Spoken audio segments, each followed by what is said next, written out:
Hi there, I'm Dr. Basha P. Jordan Jr., the pastor and founder of Hope Alive Outreach, and we're here today, this evening, that's right, coming from St. Petersburg, Florida. We have some guests that are coming from around the country, and we're here for the Hope Doctor Speaks. And this is a monthly broadcast that we do, and we hope and pray that what we do this evening will bless all persons who suffer from the disease of addiction, primarily drugs and alcohol.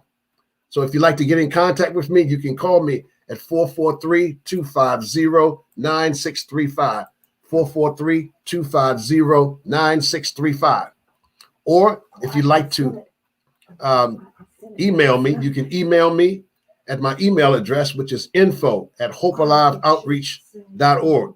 If you'd like for me to come and speak to your organization, your church, your business regarding giving hope to persons who suffer from the disease of addiction, you can contact me at either one of these addresses. Also, if you like to donate toward our outreach, it does cost something for us to bring this to you. This broadcast goes all over the world. You might want to send us a donation to one of the means that's on the screen right now: Cash App, PayPal, Givelify, or you can just write a check to Hope Alive Outreach, and you can do that right now. Or as the Lord leads you all. All right, this evening we have a great program scheduled for you, and the topic for today is growing older in recovery.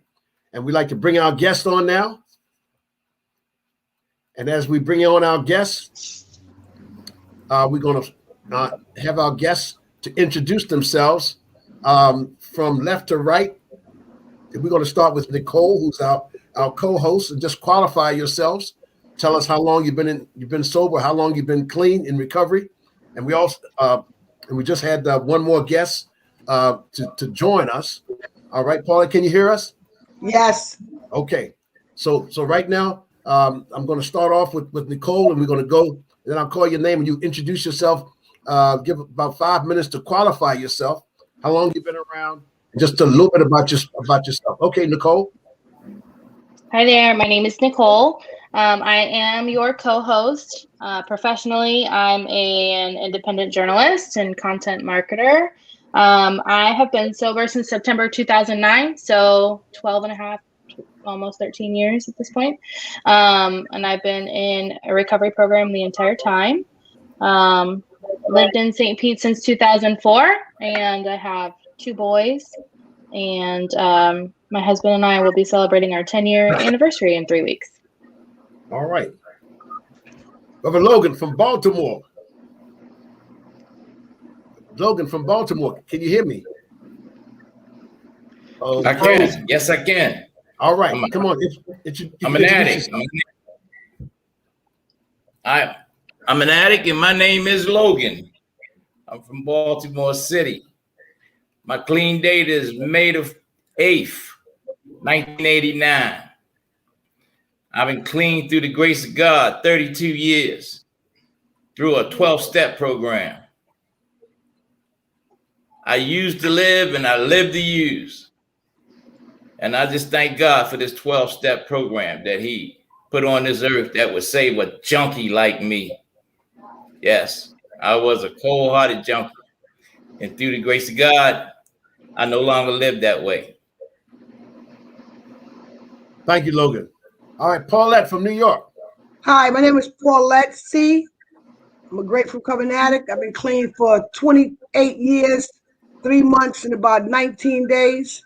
I work for the Department of Education in New York. I've been there for like 20-some years. I have 4 grown children, 43, 28, and my twins will be 27 next week. I have 2 granddaughters.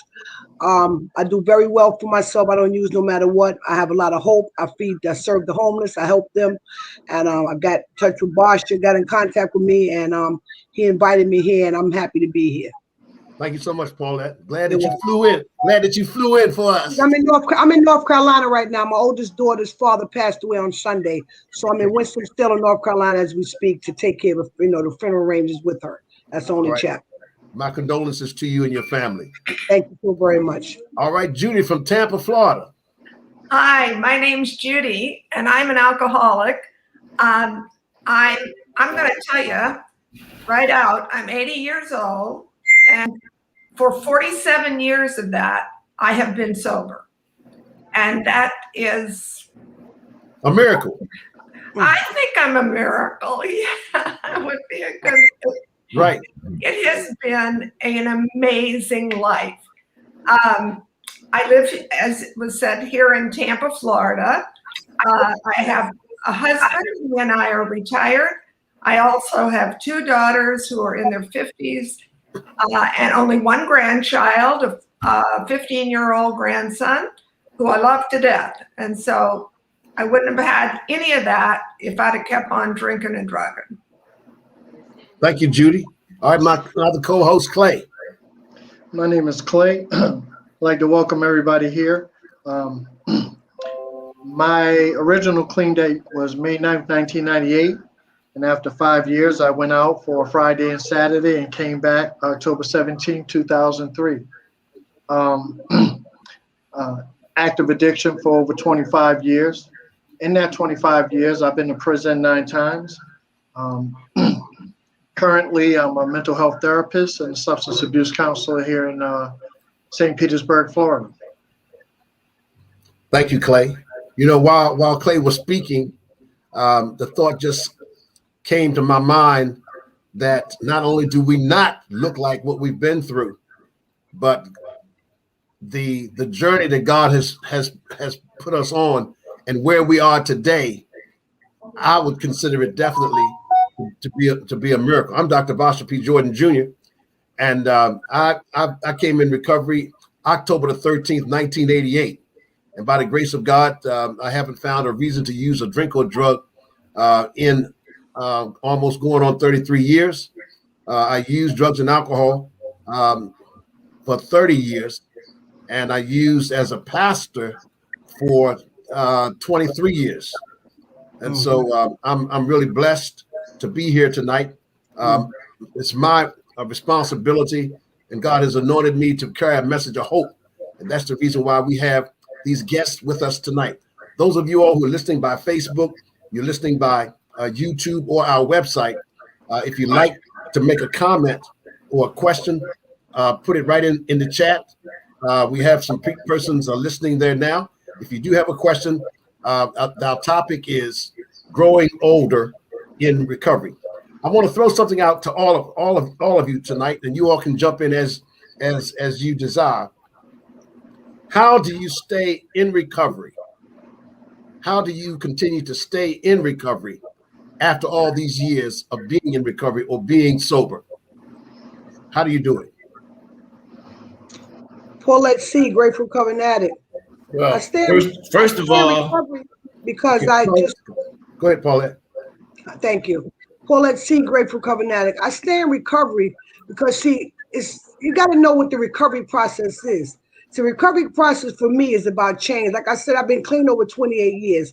I no longer have the desire to be on the corner or be around those same people. When I first got it, they told me to stay away from people, place, and things. So why wouldn't I want to be a part of something that's more powerful? Because see, when God shifted me, he shifted me to a more higher place. You know, I read the literature. I followed what it said to me. I took my thinking, I changed it, and I stayed in recovery. Recovery is amazing to do. I go to conventions. I give hope. I share my experience with the hope all around the world, and I like doing what I'm doing, you know. And staying clean is absolutely the most important thing in my life. Is staying clean. I don't desire anything less than that.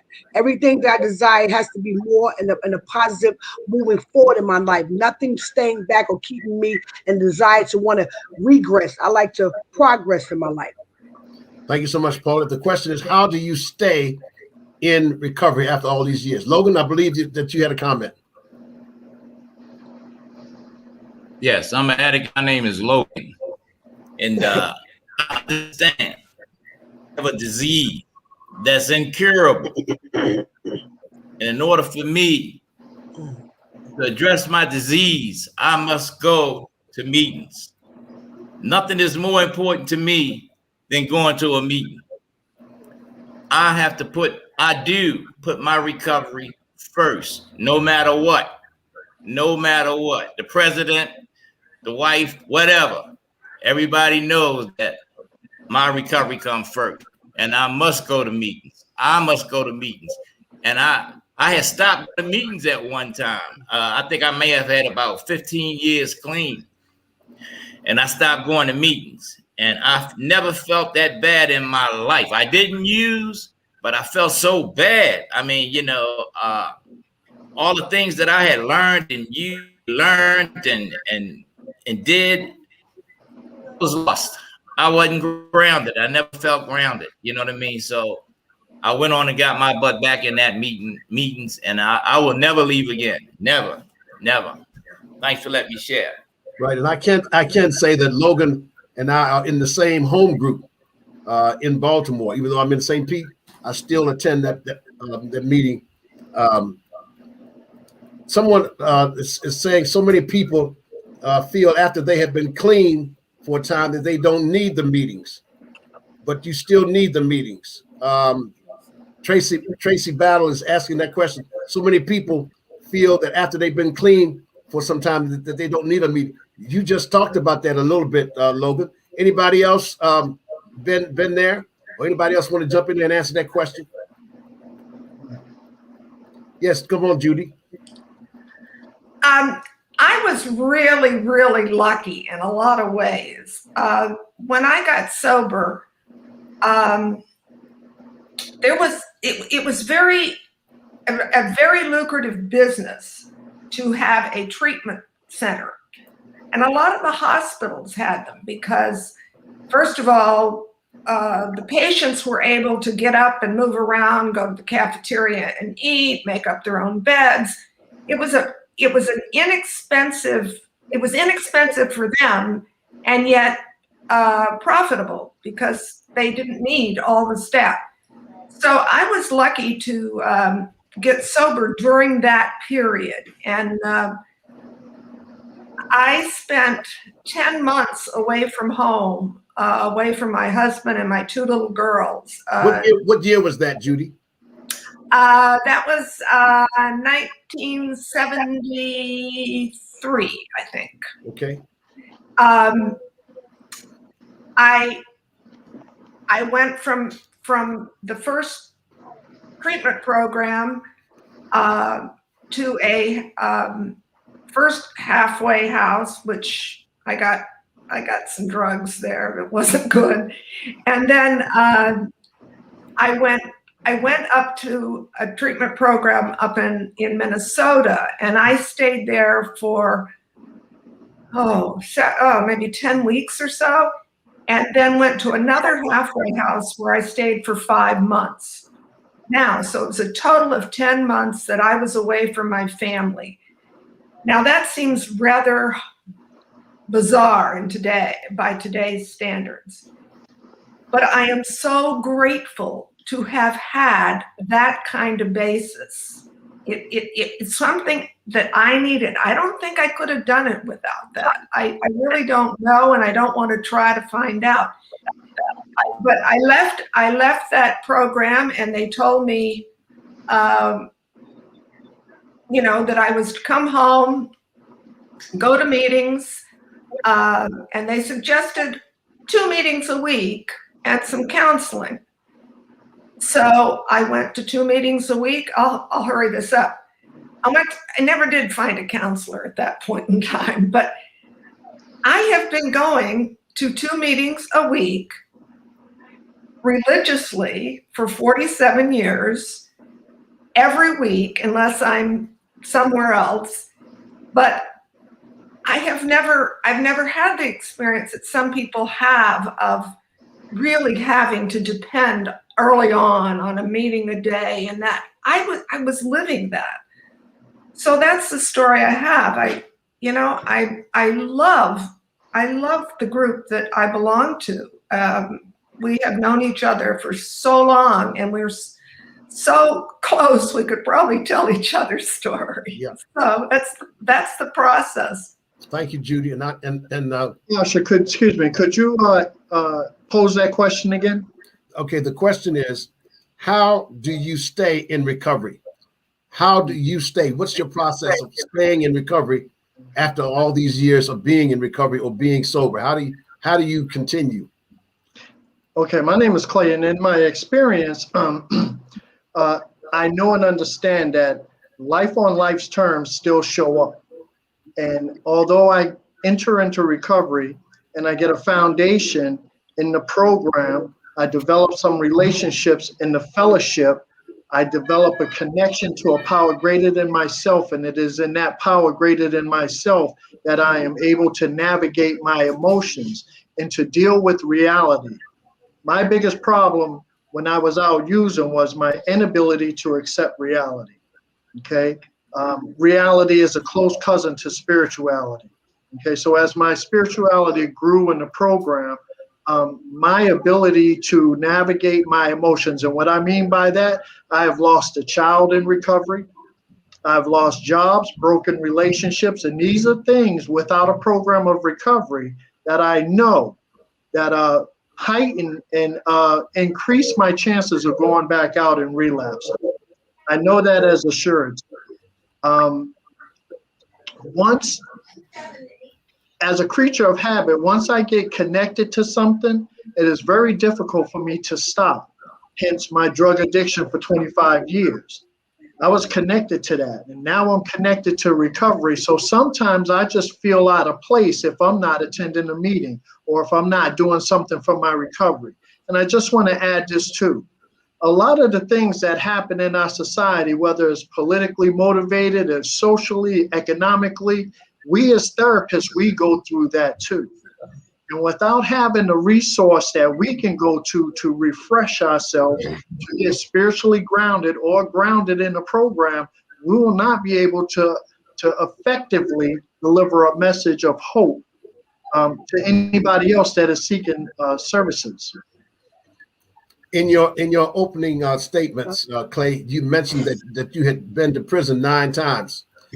Now, have you been 4 to prison? times in Maryland. What did you say? 4 times in Maryland. All right. So since you've been in recovery, has going to prison been a part of your story? Oh no, but I worked in the county jail. All right. And the reason why I asked you that question is because there may be someone who's listening who is in prison, think that that's the last stop, that they can't go, any further, but you're able to give them some hope. So now the question is still, how do you stay in recovery? How do you stay sober? What keeps you coming back? What is it? Anyone else?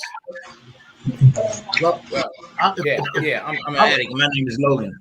Yeah. Well, I had an old timer, predecessor, tell me years ago that in about maybe 40 years, he said he continued to go to meetings because he can pick up new ideas. When we listen to other people's stories, we learn, and we get new ideas, and we try those, and it works. You know what I mean? Those new ideas is what we need. That's what I need. Yeah. New ideas, because some of the things that I used that was good before doesn't work now. So I need to get new ideas. Yes, and if I might comment on that, one of the things that I found out, and that is that I'm never too old to learn, and that's really piggybacking off of what Brother Logan has said. And not only do I learn information, but when I continue to come to meetings, it causes me not to catch amnesia about where I've come from. Because one of the things that I learned in my first year of recovery, whenever I was so busy trying to get a year clean, a year sober, that if someone picked up a one-day key tag and I knew they had been clean for a while, I would get with them after the meeting and ask them what happened. And 95% of the time, they gave me the same answer. They stopped going to meetings. And so one of the things that I made myself a promise that I wasn't going to be a part of that as far as the relapse is concerned. And also the relationships. I mean, I've got people all over this country that I can call from all walks of life, all different professions. Someone told me my first year of recovery that anything that you wanted in life, you can get it in the rooms of Narcotics Anonymous or in the rooms of AA, and I found that to be true. The next question I want to throw out there to you. During the past year and 3, 4, 5 months, this COVID-19 has done something to the recovery environment. How have you changed, if you have at all? How have you changed in your recovery process? It's been a miracle for me, to tell you the truth, in some ways. I moved from St. Petersburg to Tampa in the midst, a year ago, May, in the midst of the beginning of COVID. And I was very concerned about how I was going to find meetings, get to meetings, if there were meetings. And the group that I attend currently is still the one that I have been to for years in St. Petersburg. And the reason that I was able to stay with that group was because one of the members managed to get us on Zoom. And that has been a real miracle, to be able to see my friends and continue the relationships and get the good feedback that I need on this venue. Just quickly to say, why do I keep coming back? Life is really good now. You know, life is really good. I would be stupid, crazy to go back. I wouldn't want to miss what's coming up. I'm 80, but there's still fun out there and there's still good times, and I'm out to enjoy it. Just to get back to that. Yeah. Thank you. And I think being in sobriety has kept you looking young. Nowhere in the world you look like you're 80. I think so too. I think so too. Yes. Anyone else? How has COVID changed your recovery process? Well, I'm Paulette Seagrave from Covering Addict. I wouldn't say it changed. I really don't know what to say, but I do know that I've seen a lot of people pass on in Narcotics Anonymous that I really personally know, because I've been around for such a long time, almost 30 years. I really don't want to be judgmental to say why it happened to them or whatever. I really don't know. However, I am 60 years old and I've always been a clean person. I grew up that way. And I'm saying this because there's a lot of things that I had, my mind setting has changed as far as the things that I do. Like, I'm sure that I probably would never blow out candles anymore at a birthday party. You know, I'm being honest, you know, like, there's a lot of things that I wouldn't do. Like, I just feel like I've done a lot more. Like, I have a whole bunch of life. So like, I just changed like my mindset and be more open to like my surroundings, and, you know, not being afraid, but it's just that I have to protect me. You know what I mean? Like, my life means something to me today. And I just do things a little different now, you know? If I know I'm like a perfect, like I'm OCD, they call it. I'm double OCD now. Like, I'm just being honest, because I just don't want to die that way. You know what I mean? And I just be around. I never really like the company, people in my house. I don't do all like my life. Like, I really live my life, a decent life. Like you said, Miss Judy, like, you know, life is good. Life is amazing to me. I went to school. I was able to get good things, associates, bachelor's, master's degree. You know, God knows, like, my kids I have wonderful children. You know, I'm able to travel and do the things I want to do, but I follow the rules. I'm vaccinated. I've been vaccinated since February. I got Moderna. You know, like, I hear a lot of people saying I'm not getting it, but you could put all this other stuff in your system and you can do this and do that. However, at the end of the day, there's going to be things that you're not going to be able to do. Like, I like to travel. I like to go over the world. I travel. I've been to so many different places in my life. I live in Harlem, New York. When I come outside, the addicts across the street, I'm not knocking them, for the grace of God, they go, however, when I turn the corner, they nodding on 125th Street, they're all over the place. That's their life. I don't want to be a part of it. So how I keep myself safe, I have to do the necessary thing. If they saying we don't have to wear masks no more in New York, I'm going to still have my mask on, because I know when I go on that train station, if I'm not in the car, so I have to protect myself because of the things that other people are doing. You know, so that's basically it. I really feel bad that we all have to go through this, but we got to really take life serious. You know what I mean? Yeah. And that's just something that I do. Okay. And now, how long have you been living in New York? my whole life. I mean, I have moved other places. Like I used to live in Winston-Salem for a couple of years.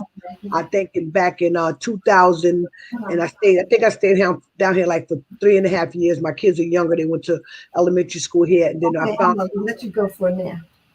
Do you have the same home group that you've had ever since you've been in recovery, or what? Well, in New York? you know what? I don't, because for a lot of years I didn't make meetings, right? I didn't make meetings for a lot of years because life. See, my experience at the Hope is that when I came around, I was told that you have to want this.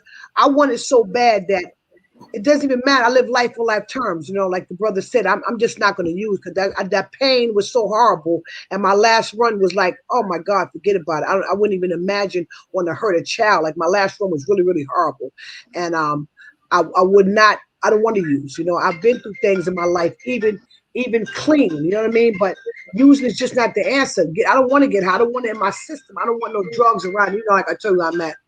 You know, I just don't want no drugs in my system. I just really don't. You know, I just don't get high, no matter what happens. You know, life shows up, like you said, but getting high is just not for me. I'm never going to get high. I don't care what nobody. They say, don't never say never. I'm telling you, I just don't. I'm not going to. I don't put myself in. I'm not going to sit around people that's getting high. I'm just not going to do it. I just not.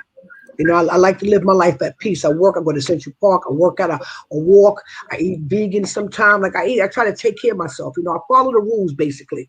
I follow the rules of life, and that's just what I have to do.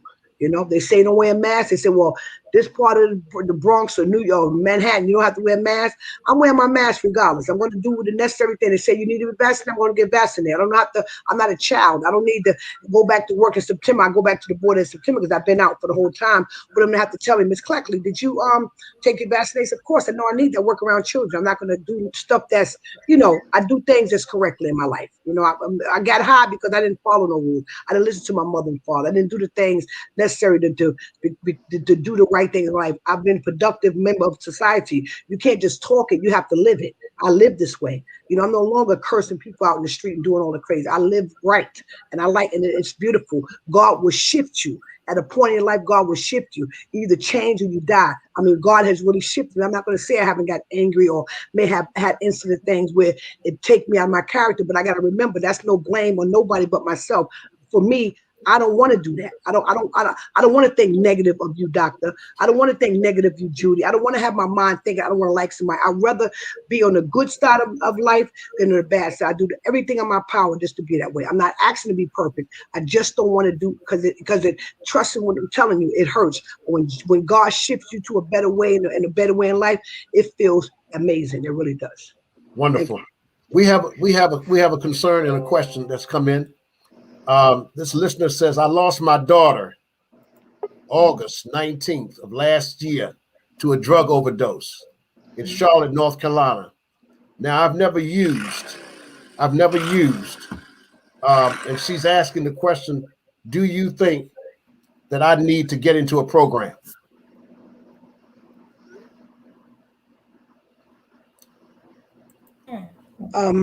Judy? Get your hand. There is a program for alcoholics, and I would assume that from my husband is a member. It's called Al-Anon, and I would assume most groups would also allow family members of other addicts.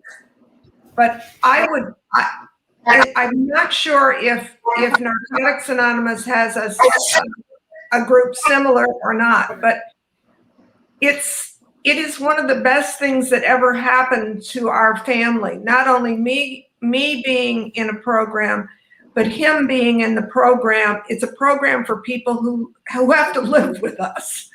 And I would recommend that to anybody who has ever currently or past had to live with one of us.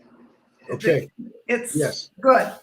As a matter of fact, for the listener, I have the telephone number for Al-Anon. It's 1-800-477-6291. That's 1-800-477-6291. And if you want more information on how to deal with that, you can get in contact with me afterwards.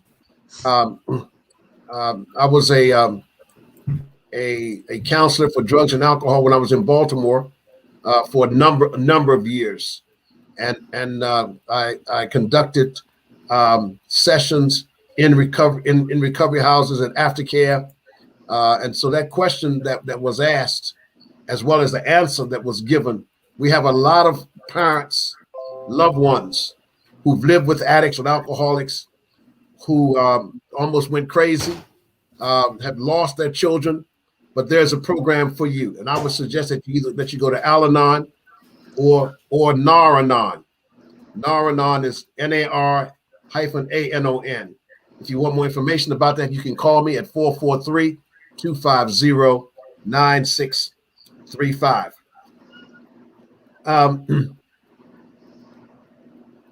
Paulette, by you being from New York, and you've traveled a lot, the inner cities, we have so many more deaths. What information could you possibly give individuals who are new in recovery, so they might be able to grow older in recovery?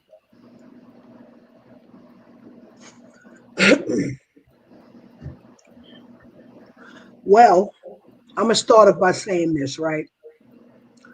I got a faith that's so high that, see, I don't know if people think that what I say is a bunch of garbage or what. However, right, I'm an individual, right? And I just feel like my faith keeps me to where I'm at, right? Now, I could talk God, but I have to live it, right? So, as you're saying, there's a lot of deaths, and a lot of deaths everywhere. Life is going to shorten them. I could be anywhere and something can just happen. I don't know, but I don't live that. I don't think that. Like, I'm not afraid to just live my life. You know, like when I have to get up and I have to go to work early, I work all the way out Long Island City, Queens. I leave my house 5:30 in the morning. People was out doing whatever. I just have to feel it. I don't know. I don't really know how to answer that because I don't know what it is with me. It's just that I guess I got so free, right? And sometimes when I share, and I'm happy to be here, that I cry because I am just so happy. Like right now, I'm sitting here. My whole family is out there in the back, right? I'm here in Winston-Salem, the man's house that I bared a child when I was 17. Our daughter's 43, never been married or nothing, right?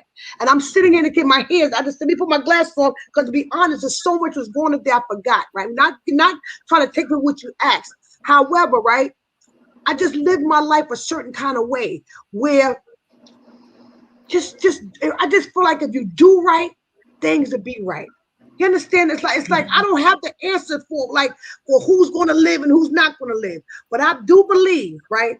If you keep yourself in a place to where it's more positive than negative, then you have a better shot for a better life than a negative life, right? Like my daughter's walking in right now on me, right? Her father gone. Like I said, I had her when I was 17. I was a baby, right?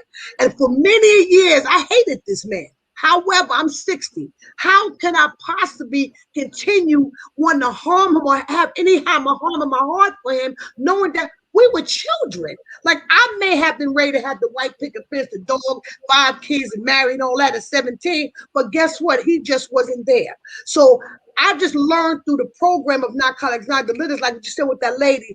That lady can read the literature too. You know what I mean? Something to give us some type of peace. I just like my life to be at peace. Miss your phone. Excuse me, you guys. I just like to be at peace in my life. And I live my life a certain life. But I know that I'm going to give you this. Say I know that I'm going to Harlem 125th and my friend is saying, and I know the type of person, oh, it's a cookout, whatever. And I know there's going to be a bunch of drama. Why am I going?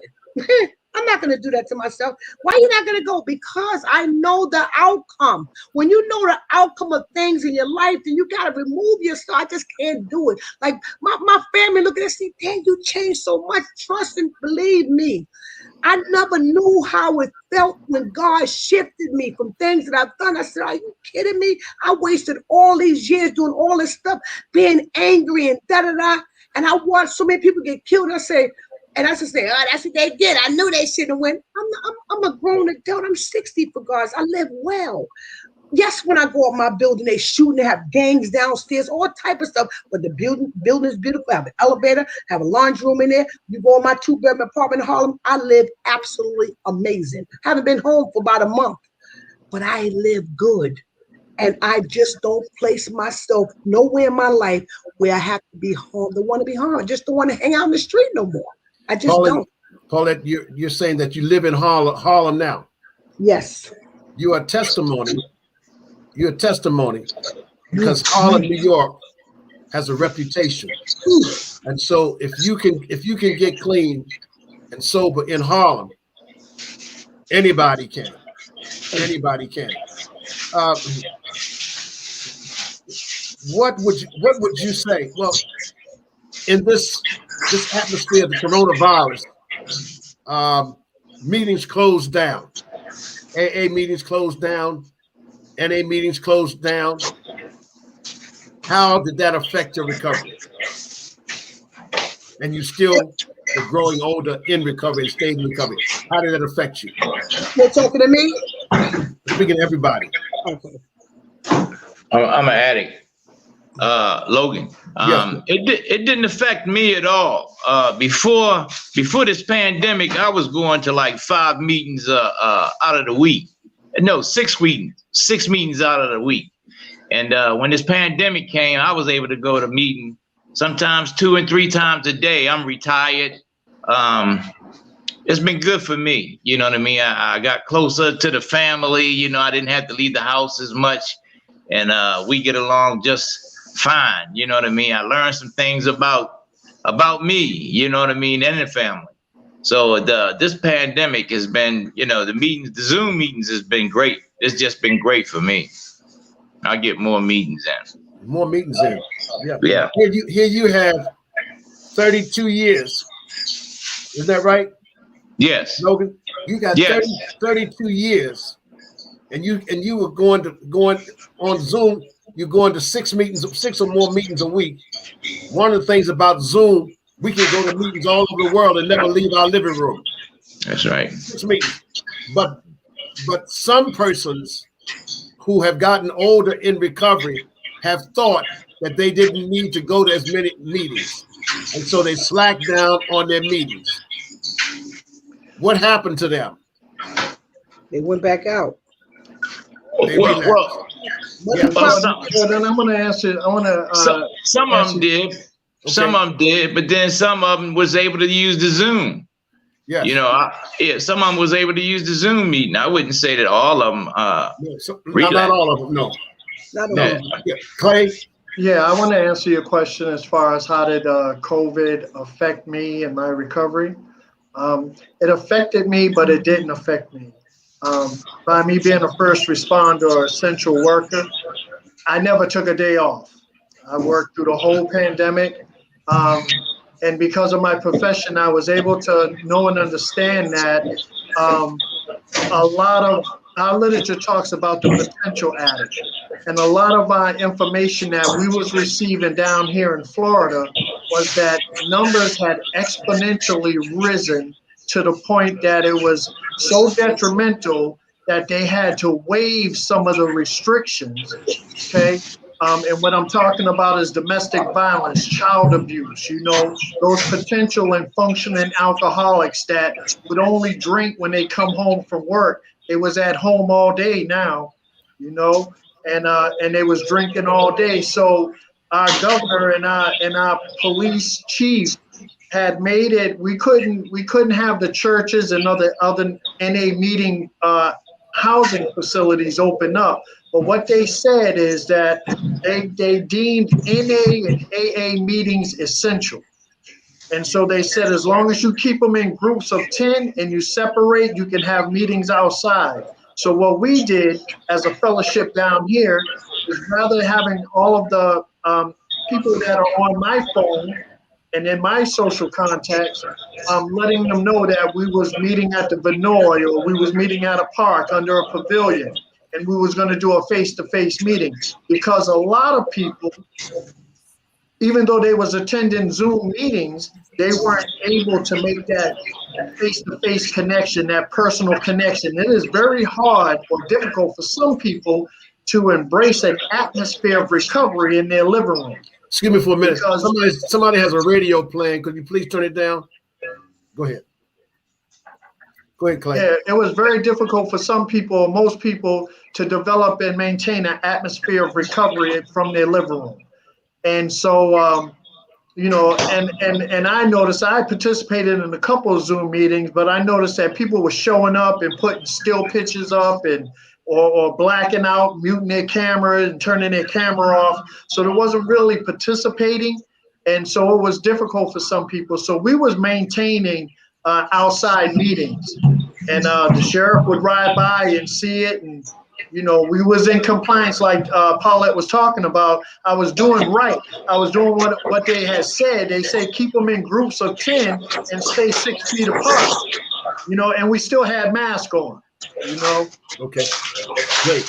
What, I'd like to let those who are in our listening audience know that if you like some literature or some information on recovery, this is a video. It's entitled "The Truth About Drugs," and I'll send this to you.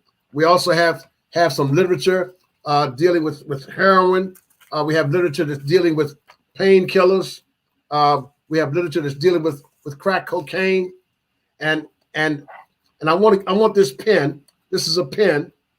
It's a very nice pen, and it has the Hope Alive outreach on it. The Hope Doctor.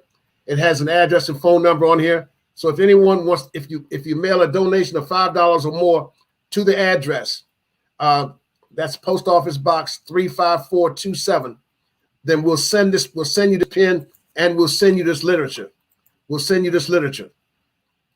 And you can send that. You can either send a check or money order, or you can go to our website and you can make a donation there. The website is hopealiveoutreach.org. But I'd like for you to have this pen. But if you want some information on cocaine or crack cocaine, or on marijuana, painkillers, and also to get this free video on the truth about drugs, for a donation that you send for $5 or more, you'll get the pen and that. I want to ask a question to all of those who are gathered here this evening. And this is the question that I want to pose to all of you all. What would you say is the greatest thing that has happened to you in your years of recovery? The greatest thing that has happened to you in your years of recovery. I'll give it again.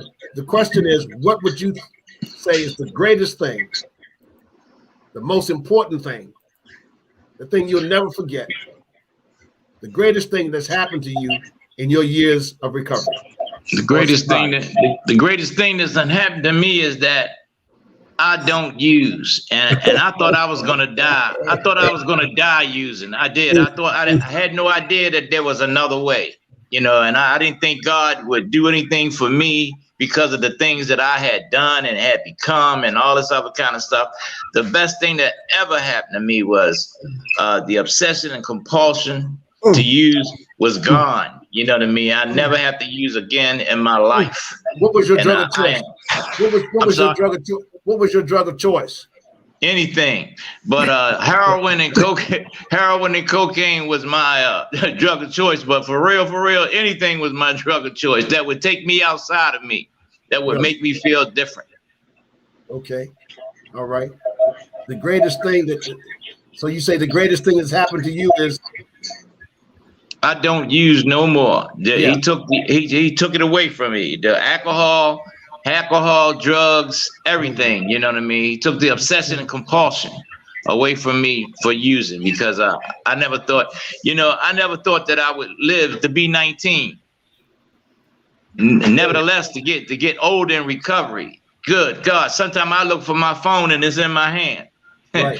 You know, I go in the kitchen and forget what I went in there for. Yeah. You know, the question has come in based upon what you were just saying. The question has come in: why is it that you felt as though you needed to feel different? You said that you felt different when you used. Why did you have to feel different? Why did you need something to feel different? I didn't like myself. I didn't like who I was. I didn't like me and my own skin. You know, I was just fat. I was real fat, curly head. You know what I mean? I had no esteem, not low self-esteem. I had no esteem at all. And I needed to feel any way but the way I felt. And that's why I use drugs. One of the reasons why. Yeah, I'm gonna throw that question out to everybody. In other words, why did we use a drink or drug from the beginning? Why? Yeah, Judy. I come from a family who has had a lot of problems with neurotic types of mental illnesses, not schizophrenia and some of the things that are really difficult to deal with. But we've had a lot of anxiety and depression in our family, and I attribute my drinking, or the start of my drinking, and drug use too at that point, to the fact that I was treating my anxiety problems. And today I have to see a professional. I have for years to help me with that. But I didn't drink to have a good time. Initially I did. But from the very first time I started drinking, I drank to get blind, drunk, and just go to sleep. And so it was, for me, it was a way of treating something that I inherited. And I'm just grateful today that through the program, I've been able to, and with the help of a therapist, that I've been able to not have to use all of that stuff. Good. It sounds like, well, Logan said he didn't like himself. It's not like you wanted to take, you like getting outside yourself, Judy. And I was thinking about that question myself. I wanted to experience something new. I was influenced by people who were around me. A lot of people say marijuana is a gateway drug. My gateway drug was a cigarette, because my father used to smoke, and I used to steal his cigarettes, and he smoked Camels. Back then they didn't have filters on Camels and Pall Malls and Lucky Strikes. And so I would take a cigarette and go up in the bathroom and close the door and lean out the window. And I tell you, I mean, if you never smoke, you don't know this, but if you smoke a cigarette and you hold it in, you're gonna get high. I mean, especially if you're not used to doing that. But I wanted to I like being outside of myself. Nicole, what do you think about that? Do you ever think about why you began to use in the beginning? Yeah, I resonated a lot with what Judy said. Excuse me, Judy. You muted yourself. There we go. Can you hear me? Yes. Okay.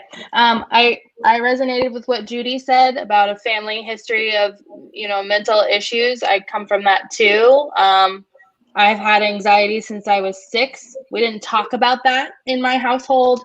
Things were a little traumatic for me growing up. My dad is a New York City drug dealer and has always been. My mom is an alcoholic and a drug addict. And so things were kind of crazy. So drinking was escape for me. It was a way to shut my mind off for a bit because How old were you when you first started? When I first started drinking, I started pretty late. By comparison standards, I had my first drink at 16. I didn't really get started until 19 though. But I mean, it progressed really quickly. I was blacking out by, 2021, and I got sober at 22. Well, I think that association had a lot to do with what I did and did then. And association has a lot to with what I do now. I surround myself, Paulette was talking about it. I surround myself with positive people. I mean, even in the 12-step program, you got all kinds of people.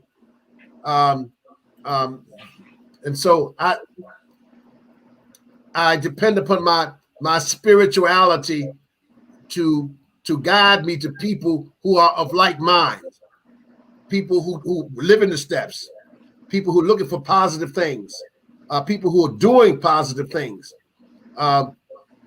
Someone I know have said that what you do sounds so loud, I can't hear what you say.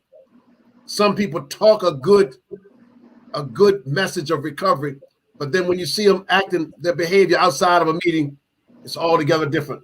We call them in Baltimore, we used to call them a dressed up garbage can.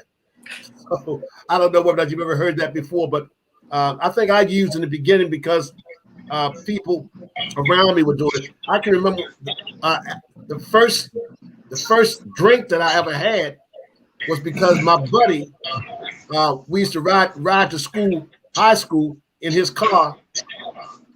My buddy drank. I didn't drink because my daddy was a preacher. I mean, alcohol was not in my house. And so he had a party at his house, and I had learned that I learned a big lie that if you drink vodka, it wouldn't smell on your breath. Yeah. And so I figured that since I was going to this party, I bought a half pint of vodka. It was snow on the ground. I put the vodka in the snow. I went in the party for about a half an hour. I came back outside. By this time, the vodka was cold in the bottle. I drank it straight down, not knowing how to drink. Came back in the party with a mohair sweater on in the one of those basement parties back in 1965. And next thing you know, I was drunk on my feet. So I wanted to do what people around me were doing. That's the way I started smoking marijuana. Somebody just said here. So I think that we have a multiplicity of answers to that question. Why did we use it in the first place? Anybody else want to? Okay. Well, you want to share, Clay? Go ahead, Clay. Go first. I can go after that. You want to share, Clay? Go ahead. Yeah. Well, I didn't learn to use drugs from the streets. I had older brothers, but what was going on in my house was I was born in 61, and my father's African American and my mother's Caucasian. And being a mixed child in the 60s in Boston was not fun. And, you know, I grew up, everybody in my family looked like you, Dr. Basha, Paulette, and Logan, you know, and as you can see the pigmentation of my skin, I felt different. I felt shamed. I grew up in Roxbury. I grew up in Dorchester, Roxbury up in Boston. And so I was chastised, and, you know, I had to fight. And then I got bused to school in the white sections of town, and I used to get it at school. And so what I found is that if I had a nickel bag of marijuana, people wouldn't call me names. People wouldn't talk about me, and they would knock on my door and want to be my friend. And so for me, having drugs and alcohol was my solution. And it was my solution until it became my problem. Boy, that's a tremendous testimony. Yeah, come on, Paulette. Well, for me, everything I know, see, hear was all about heroin and alcohol. Every person I know was all about heroin and alcohol. My father was a heroin user at a young age. My mom was too. My father. Somebody got something on. My father's parents are Caucasian and Native American. My mother is Indian. Yeah, wait a minute, excuse me. Somebody's got a radio or something playing. Would you please turn it off? Okay. All right, go ahead. My father's parents are white and Native American. My mother's parents is Indian and whatever. And I grew up in Harlem. I was born and raised, born in Metropolitan Hospital. There's four of us, my sister, myself, and my two brothers. And even right now, all three of my siblings are still using. And my sister's been on methadone since '93. Both my brothers are using. Well, for the last, since I've been down here like a month in Winston-Salem, I happened to contact them because they also know my daughter's father. They both told me that they clean. So, I mean, I'm not going to take it away from them. I pray to God, and I was very happy about it. So if they got 30 days, hey, who am I to judge them? I'm happy for that. So that you understand where I'm coming from. So all this time, since the last 30 days, I'm the only one that's been clean all these years. And I started using, basically, to be honest, I guess I would just want to call a people pleaser. I had no way out. I didn't see any way out. I didn't know how to get out. It's like when I was in college, you know, getting my associate's bachelor's master's degree, with allegory in the cave, and you found an opening, and the cave was out, and all the people in the back said, if you get to that hole, I seen a light, and something said, if you see it, can you come back and get us? And I kept going. I tried to come back and get as many people as I could, but not everybody wanted to go. So basically, everything that I did out there in the beginning was just people pleasing, doing because I had no other choice. Like right now, I'm on my daughter's laptop here, and I see 1, 2, 3, 4, 5, 6 people. All you guys are just doing the same thing, and I have no way to get out of this computer. I had to stay, so I had to do exactly what y'all did. So that's where my life was at, locked up in closet. My life was more a Little House with Perry, the Brady Bunch, and you know, Speed Racer, and that's about it. I'm being very honest. That's where my life was at my whole life. Abused by my mother's husband, beat every day for wetting the bed. I went through a lot. So whatever I did after that, I've been in every home in the United States. I've been in Children's Center twice, St. Barnabas House twice. I was in Lincoln Watch, St. Germain's, you name it, I was there my whole life. When I peed the bed, the kids teased me. They teased me. It was embarrassing. It was just horrible. I mean, it was just horrible. Both my parents are gone right now. My father died in 85. You know, when he was 19, the police shot him on 119th for Lenox Avenue. I was 6 months old. My mother was pregnant with my brother. Me and him have the same father. So, you know, it was a lot going on in my life. But you know something? Strength is my everything. You know what I'm telling you?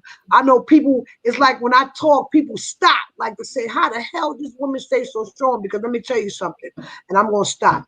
My last run was this was my last run. I was standing in front of 82 Junior High School in the Bronx, and my friend Lee and Donna, they said, yo, P, you want to go up there and rob somebody? I've never robbed nobody in my life. Drugs had never took me there, but it took me there. When it took me there, I went up to University Avenue in Tremont.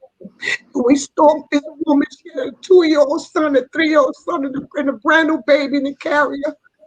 And when the lady came from the check-in place, at them times, you know, you get a lot of food stamps and cash. And they say, you ready? And I said, yeah. And I snatched the bag and the carrier broke, and the baby almost hit the ground, the concrete. And instantly God came into my life, and he just said, I'm going to do this for you. He said, either you're going to stop using right now, and either I'm going to make sure that this baby hit the concrete so hard that you ain't going to never see a day in life. And I never seen a reason to ever use. So anything from there to then, I have not been a perfect person at all. It took time to change my behaviors, letting people get to me and argue. And the last thing, like 2.5 years ago, I was at a baby shower in the Bronx, and another NA member's baby shower, and a few NA members was there, and the one NA member was jealous of me or whatever because I used to sponsor her. You know, the nonsense, like you were just talking about, doctor. And I allowed her to get into my spirit, and I knocked it from here to Hawaii, and I got suspended from my board ed job that I've been through all these years. This happened like 2 years ago, and God did something to my life, and I just really changed really more than that day. So I just want to say that, you know, I know that I will never use again. I like, it seems like people really have a problem with people that just want to be good. Listen, I'm single. I stay by myself. I travel to visit my children. 2 of my daughters. One daughter works for the post office. She's 28 with my 5-year-old granddaughter. She's in Richmond, Virginia. My other 2 daughters in Loudoun County, Fairfax. One is a teacher. The twin daughter, which is 27, my granddaughter Harmony is 3. She's here with me too. My oldest daughter, 1, she also lives in Loudoun County. And with her husband, he has his own basketball team with AEA, the basketball thing. We have tournaments, a nonprofit thing called Nova Sons. And I just do a lot of traveling back and forth. And it's just me and my son in New York City. My son is my son. He has his own place. He does what he has to do. And I just try to live my life at peace. That's it. I don't want to hurt nobody. Thank you so much. Thank you so much, Paulette. We've come to the end of our meeting. I want to thank Paulette and Logan and Clay and Judy and Nicole. And God of understanding for allowing us to be here this evening.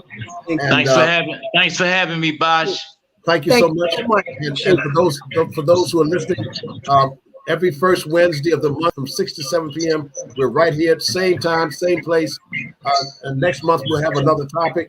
But if you'd like to get in contact with me, you can contact me at this number at 443-250-9635. That's 443-250-9635. If you'd like to have me to come and speak to your organization or to your business, your church about addiction, I bring my book and we do book signing. My book is entitled The Pipe and the Pulpit. It's a very exciting book, but it also has some spiritual principles in there that can help individuals to help themselves and also help their families. If you want to get this book, you can go to my website. And my website is hopealiveoutreach.org. That's hopealiveoutreach.org. The book is normally $11.95, but you can go to the website right now and you can get it for $8.95. If you'd like to get one of these tapes, they're free. I'll send it to you. You can just email me your address for a donation of $5 or more. I'll also send you one of these pens and these pamphlets on drug addiction, on cocaine or alcohol. And so I want to thank all my guests for being here. Thank all those who listen. Stay tuned next week. And also 5 days a week, Monday through Friday, I do a dose of hope for 3 to 5 minutes. I'm Dr. Jordan. And remember, no matter what's going on with you today, there is hope for you. I'm the Hope Doctor. Have a good evening. Thank you.